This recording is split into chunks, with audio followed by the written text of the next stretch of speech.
Welcome back, WNST, Towson, Baltimore, and Baltimore Positive. It is positively a great holiday, a great weekend, a great time to throw some cranberry on some turkey and just do it. Got a whole Sunday to sit around and watch the other teams play before we bundle up and get down to the purple crab cake. This guy and I have been talking Ravens on and off the field for a long time. I'm wearing the shirt. Raskin Global, they help people with their money and make the good decisions with their money, and more than that, just to educate you so you know what you're doing.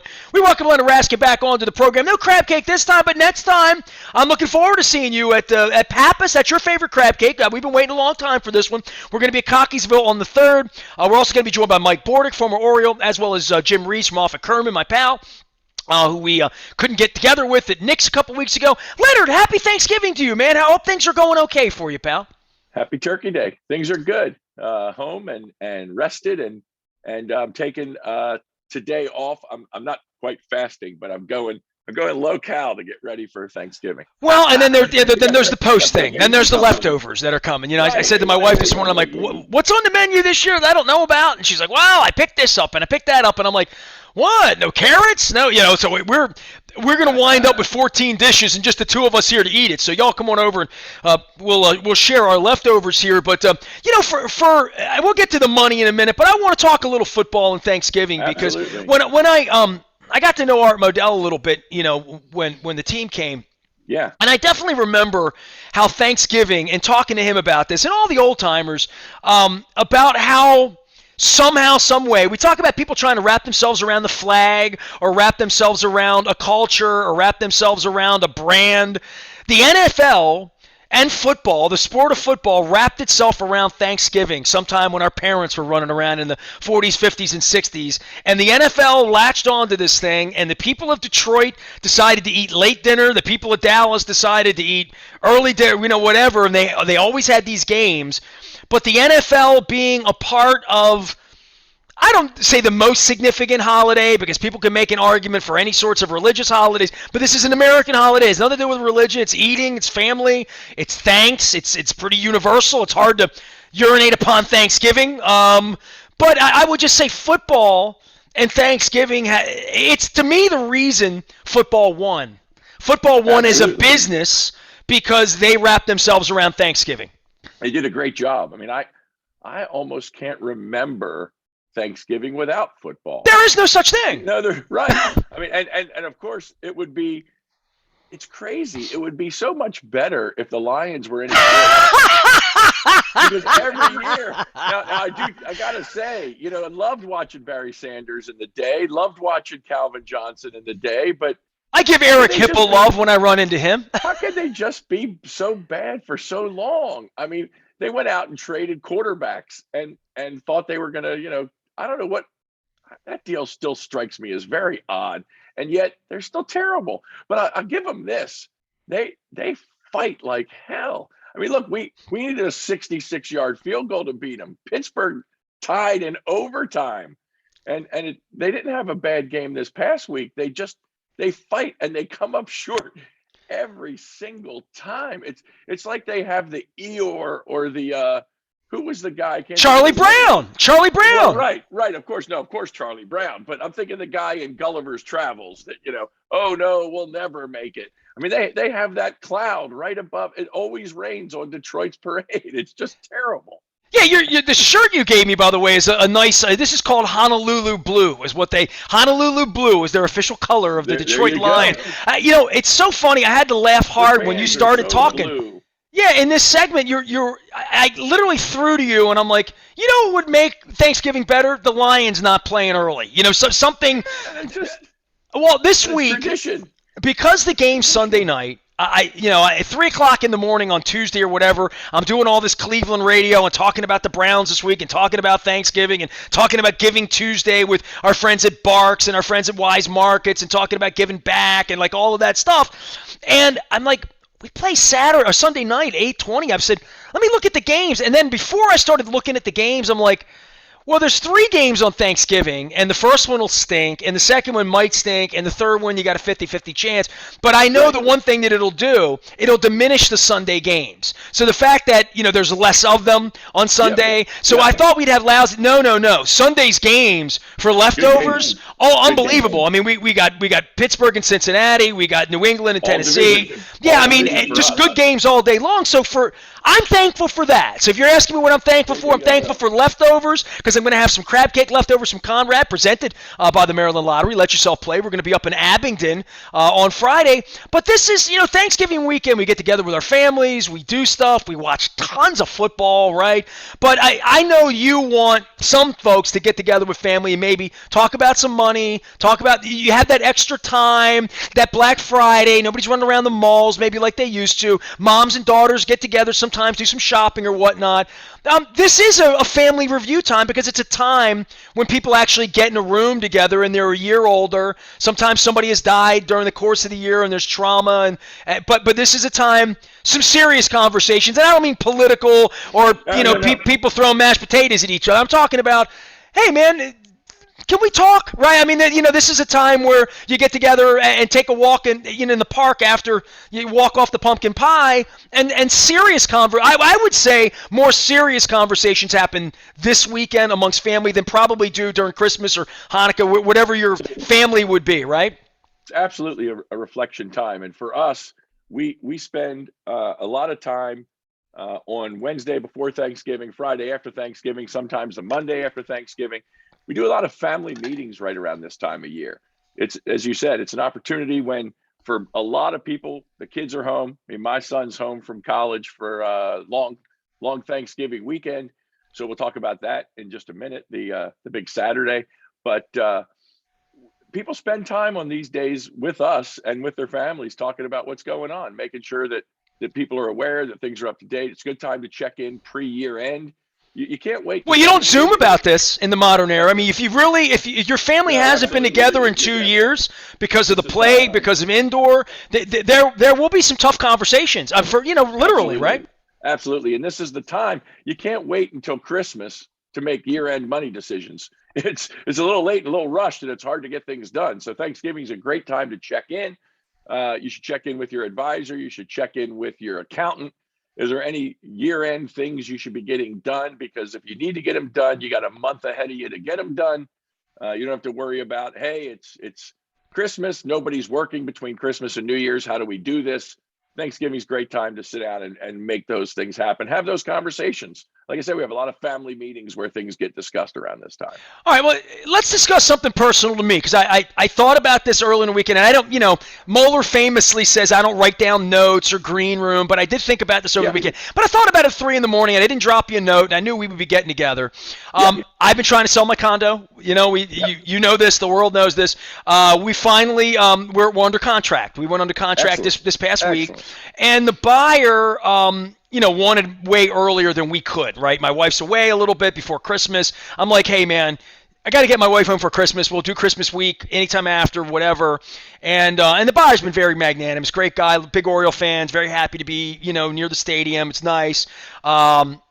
So he's adamant about closing this year. I just want you to educate me as buyer, seller, wherever it is, because we always hear, wrap your business up by the end of the year, right? So this fella is very, very adamant that he needs to buy it this year, right? And for money purposes. I'm not fast to sell in, out, whatever. It's a good time for me. It's a week where nothing's happened. I get a mover. We move our stuff, whatever.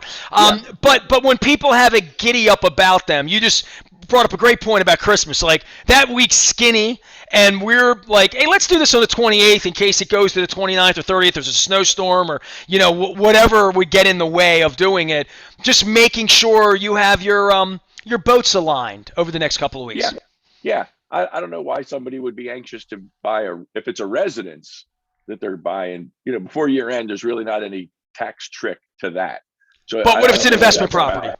If it's an investment property, it's a different story because I'm doing a 1031 exchange. So I own some real estate. And what happens is I own the real estate. I sell the real estate as what's called a 1031 exchange.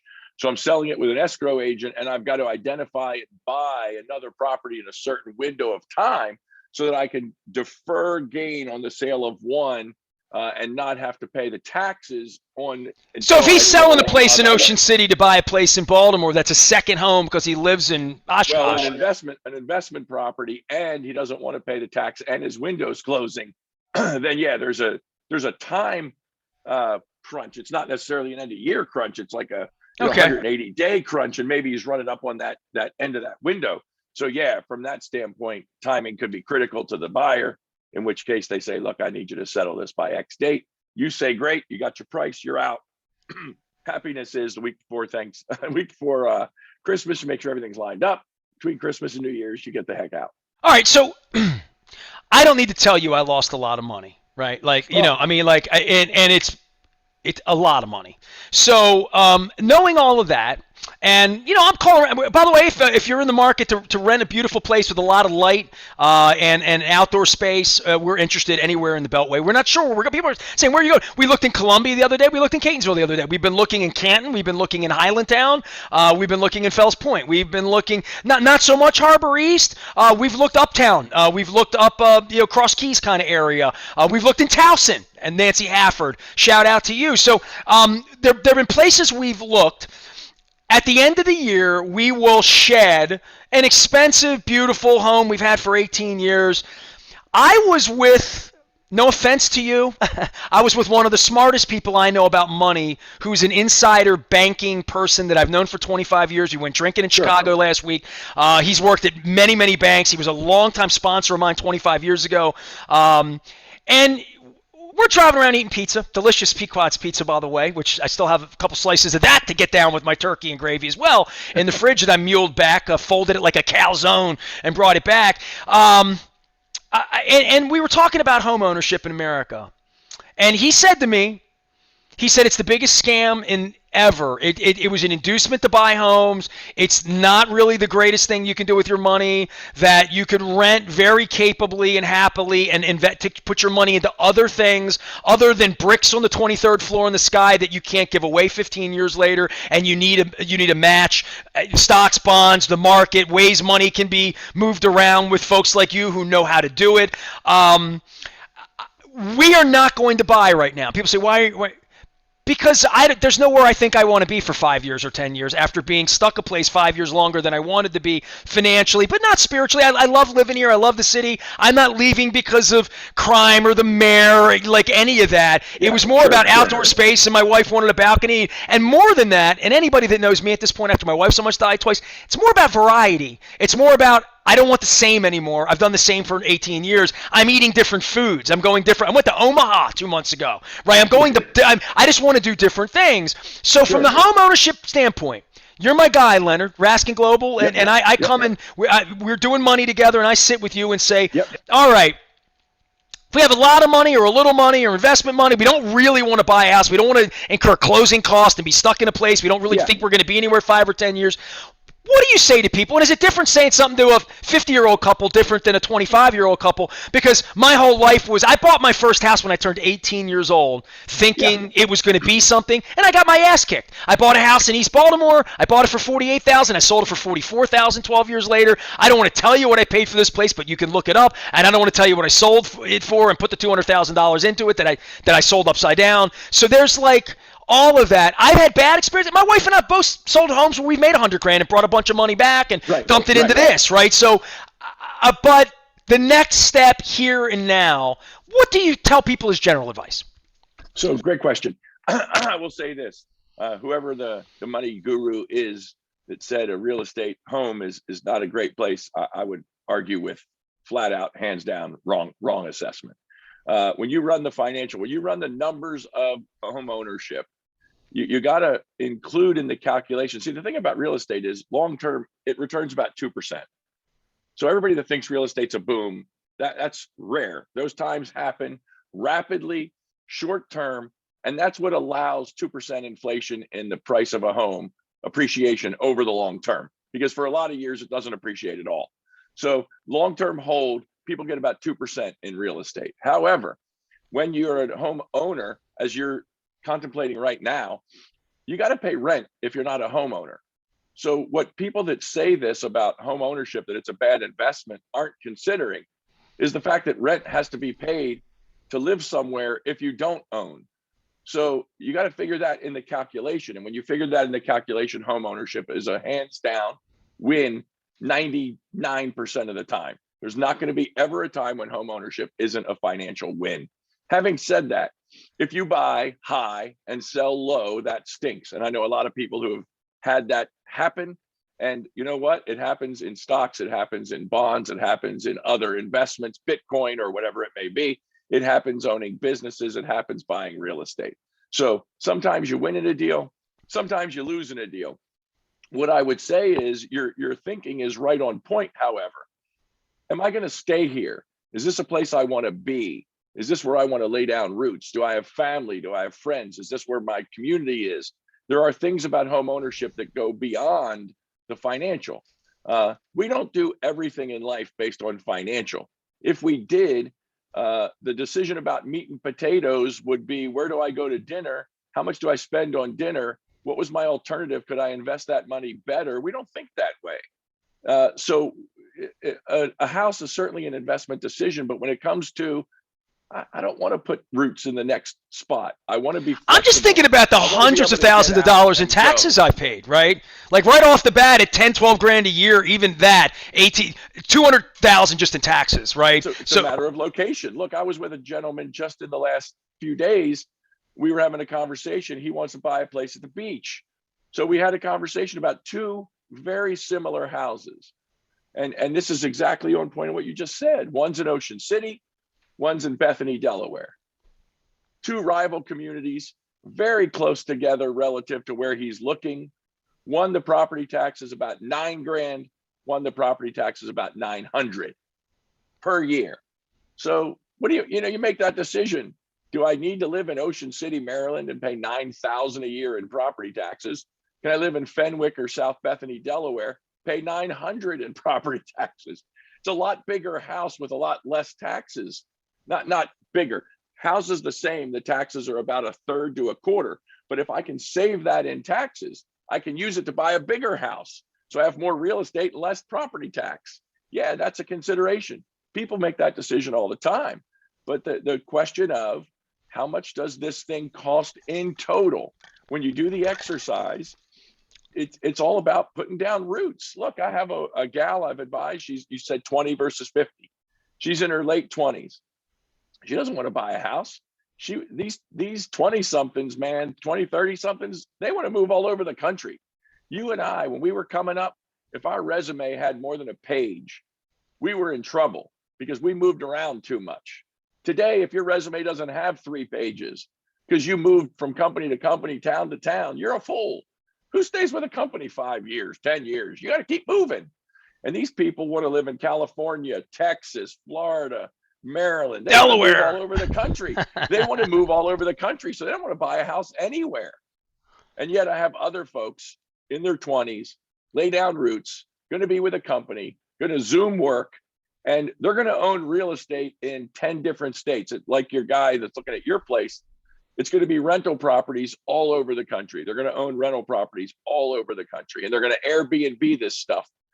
Because Airbnb has more rental units than the hotel world. So it all depends on what you're trying to accomplish. Different goals, different strokes for different folks. Well, that's why Baskin Robbins has 31 flavors. We're clichéing to death here, but that's what it's all about. There's no right answer, but I can tell you this. You guys don't want to lay down a new set of roots. I would absolutely rent, and I would find someplace that wouldn't require a 1-year lease. I get a 6-month lease maybe because I maybe want to get out of there, but I want the right to renew. I want the right to stick around, but I don't want to have to. If I want to get up and go and move out of town or find a new place, look out the window, different view, I want to be able to do that. Perfect. But know that that's a pure cost. Rent is a pure cost. You don't pay property taxes. But Leonard, where I would make the argument, if you and I are having a beer right now, I would say over the last 18 years, and this is specific to my situation, right? Yes, or the absolutely. Next situation would be, had we rented something similar and paid whatever that price is and not not even incurred the cost of buying a new refrigerator inside of it, or Yes, the plumbing or whatever the expenses would be, or the water heater, or all of these things that ownership entail. To shed all of that, to live in a nice apartment for the 5 years, the first 5 years, and then 5 years, and then another one the next 5 years, and we moved from the 23rd floor to the 22nd floor to the third floor to wherever we are, and we took the difference of the money that we're paying on taxes, which is significant, a grand or two a month over the life of 18 years. Dude, you'd have $500,000 in an operating account for me right now, and I'd be able to go buy something at 2.5% now that the world's falling apart. So it's an amazing thing. But 18 years ago we got married. She made a lot of money on her place. I made a lot of money on our place. We brought it here. That money's gone, and it's gone because we bought in the city, and the city's depressed, and it's something waking up at 50. At 30 and in love, you make a decision and say one day that'll be worth $700,000-800,000 because look at it. I mean, look at it, right? Yep. How could it not? Look, the Orioles are here. The Ravens are great. Phillips is doing great. The Harbor is awesome. The Renaissance, the Galleria. Oh my God, we got fireworks. We have celebration. We have all of this, and then we have a plague, and then we have mayors going to prison. Then we have riots. Then we, all of this, right? So I'm just saying, in my specific case, 2020 vision always, right? The oldest line in the book. It's real estate is location, location, location, and you got jammed on a tough spot. But it doesn't work that way all the time. And just as you said, I have colleagues and clients who have bought real estate and taken a bath, and I have clients who have bought real estate and made a fortune. Oh, sure. If this place were in downtown Nashville, or I'm trying to think of other cities that have kind of come back, if you bought a $400,000 condo in 2005 in Nashville, it's worth 8.25 now, right? I mean, literally. No doubt. Yeah. No doubt. There are places all over the country that have boomed, and the guy buying your place 5-10 years from now might be singing a song because of what he bought. I have clients up in New York. I'll never forget this. Gentleman up in New York, and this was 20-ish years ago, looking to buy a place near Central Park. And it was $1 million. And he's like, this is ridiculous. And I said to him, if you want to live there, you can't afford not to buy it. $6 million today. $6 million on $1 million place 20 years ago. Well, there you go. I should have bought his place, and I would have said, "Oh my God, $1 million! How could we ever afford it?" And you'll be like, "It'd be worth $3.8 million." What he said. Well, the first house I bought. Just a question of where. I was. Never know. It's interesting. I was renting with my son in the late 90s, and I had gotten syndicated, bought the radio station. I was making more money than I needed, at that time. And I'll never forget Dave Muir telling me, "Hey, dude, you got to go buy." He was a dear friend of mine, closing my deal for me on the money side, and he's like, "You can't afford to not do this." Because I said, "Can I afford this mortgage?" Like it was a phone number to me. I'd lost my ass on my first place on King Street. I was very allergic to buying. I didn't want to buy. Right. And he said, you can't afford not to do it. And of course I owned it 5 years, flipped it, made 120 grand, did really well on it. So that's the up and down of all of it. But when you get to this point, there's no hard and fast rule about it. But your point about if you're not going to be there a long time, don't buy it. Right. I mean, that's just first and foremost. Right. Unless you intend later to make it a rental property. Fair enough. Because the cost involved with purchase, and as you said, maintenance, ownership has costs. And when you factor all that in, if you're not staying, you're wasting. It's kind of like the corollary would be a car. Some people love buying a car. They keep it for 15 years. They drive it into the ground. They love their car. They're so sad when it dies. And then other people lease a car every 2 years. They're getting a new car. They don't give a darn. They don't want tires. They don't want oil changes. They don't want anything. Listen, when we paid off... When we paid off our Ford, back in the day, my wife and I, we went about 3 years without a car payment. And that was kind of fun. Right. You know what I mean? It was kind of fun. We were just like, hey, we like it. It's got a big trunk. It drives great. We hated getting rid of it. I mean, and it was perfectly fine. There was nothing wrong with it, And other people lease a car to get a new one every 2 years with all the bangles and bells and whistles, and they love it. That's what they want. They don't want to deal with tires. They don't want to deal with maintenance. When that thing starts to crink and creak, they get rid of it. They never have to think about any of that stuff, but they pay a premium. That's rent. My wife liked it because her maiden name was Ford, I think, too. So she's Well, there you go. built Ford tough as well. Leonard Raskin is he's built Pappas tough. We're going to be Pappas Cockeysville next week having a crab cake. I know you're going to enjoy that. I'll let you extol the virtues of the Pappas crab cake when we do that. That's going to be on the 3rd. It is all brought to you by the Maryland Lottery. Let yourself play. The Maryland Crab Cake Tour comes to Abingdon on Black Friday. We're going to be with Harford County Executive Barry Glassman. We're going to be joined by Eric Sauer from There Goes My Hero, as my wife's going to be with us as well. We're going to talk about leukemia and saving lives. And Billy Cole's going to join us from Cole Roofing as well. Leonard's going to be with us at Pappas. We're going to be joined by Mike Bordick. We're going to be talking about baseball and baseball issues with Mike. It's great to catch up with Mike. I've always loved Mike. I've got great memories with Mike. He and I are going to talk some Maine stuff and some old Oakland A's, I'm sure, before it's all over with. And we're also going to be joined by Jim Rees at Off at Kerman. And there's always other guests. People are always stopping by the Maryland Crab Cake Tour. The 9th of December, I should say, we're going to begin the 30th anniversary celebration. My 30th anniversary is the 13th of December. We're going to do that with Don Moeller out at the Beaumont in Catonsville. Apparently, I have mystery guests that night, so that always scares me when that happens. This is your life. This is you know your what? life. I hope it's Maureen McCormick. That's all I can say. That's